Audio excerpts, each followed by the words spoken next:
আমাদের ক্রিকেট আপনার ভালো লাগে না, হয়তো আমি এখানে সাকিব আল হাসান আমাদের বিশ্বের বুকে সাকিব আল হাসান বাংলাদেশকে চিনেছে যে এই জন্য আমি এই চট্টগ্রাম মাঠে আপনার যখন খেলা পড়ুক না কেন আমি আসি তাকে একমাত্র স্মরণ করার জন্য।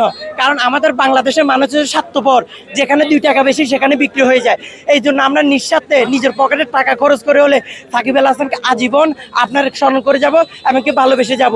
এবং কি আমার আপনার ব্যানার কিছু কিছু উক্তি আছে, এটা আপনার বিশেষ করে আপনি খেয়াল করে দেখবেন। এটি হচ্ছে যার আপনার প্রকৃত ভালোবাসা থাকে তার জন্য এটা সম্ভব।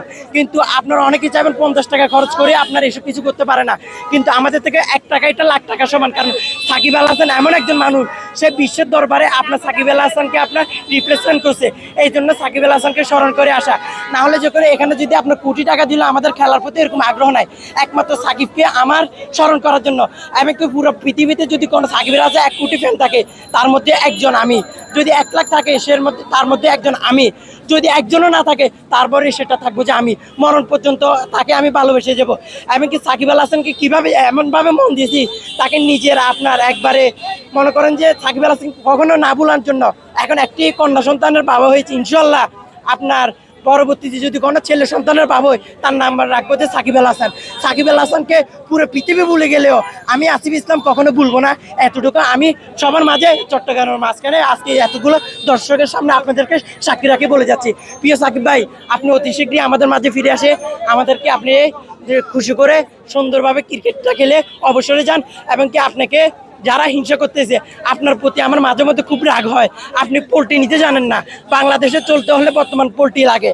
এবং কি আপনার পোল্ট্রি জিনিসটা আপনি অতি তাড়াতাড়ি শিখেন। কারণ বাংলাদেশে আপনাকে এখন যারা আসতে দিচ্ছে না তাদের সাথে যদি আপনি জোট হন, হ্যাঁ তাদেরকে আপনি একটু ইউজ করতে চান, হ্যাঁ দেখবেন ওর 5 আপনার এক নামে 6-7 সিটের জন্য ওরা আপনাকে তাড়াতাড়ি দেশে নিয়ে আসার প্রসেসিং শুরু করবে। আপনি আল্লাহর হস্তে আপনি পোল্ট্রি বাঁধা শিখেন। কারণ বাংলাদেশে পোল্ট্রি না মারলে হয় না, বাংলাদেশটা হচ্ছে যে তেলের উপরে চলে।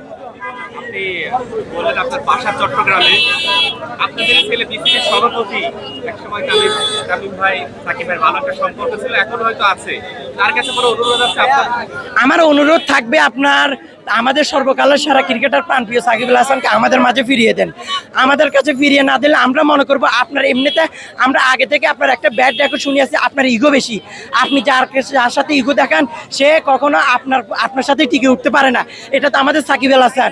আমাদের সাকিব আল হাসানের অনেক কিছু আছে। সাকিব আল হাসানের বাংলাদেশে খেলার দরকার না, সে আপনার বিভিন্ন ধরনের লিগ খেলে। তারপর আপনি যদি একজন প্রকৃত ক্রিকেটার ভালো চান, আপনি আমাদের সাকিব আল হাসানকে আমাদের মাঝে ফিরিয়ে দেন।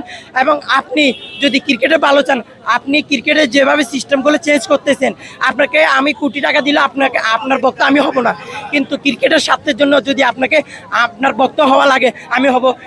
তার আগে সর্বপ্রথম সত্য হচ্ছে যে আমাদের সাকিব আল হাসানকে আমাদের মাঝে ফিরিয়ে দেওয়া। সাকিব আল হাসান আরেকটা প্রশ্ন আমার, সাকিব আল হাসান মাঝে মধ্যে বলেন যে আমি দেশে যাবো কিন্তু যেতে পারছি না, অপেক্ষা আছে যদি আমার ওই বিষয়গুলো মিটে যায় আমি টিকিট কেটে ওই রাতে চলে আসবো। এই যে কথাগুলো বলে একদম দেশে আসতে পারছে না, এটা কতটুকু কষ্ট দেয় আপনার? এটা অনেক কষ্ট দেয়, মাঝে মধ্যে মনে চায় যে বাংলাদেশ থেকে আপনি কোথাও চলে যাওয়ার জন্য। আসলে যে বাংলাদেশের কালচারে আমরা আপনার জন্মগ্রহণ করছি এবং কি পরিস্থিতিকে চলতেছি, বাংলাদেশে বললাম না পোল্ট্রি নিতে পারলে সবাই আপনার এখানে টিকতে পারবে। যদি আপনার পোল্ট্রি না নিতে পারে বাংলাদেশে কারো ঠাঁই নেই।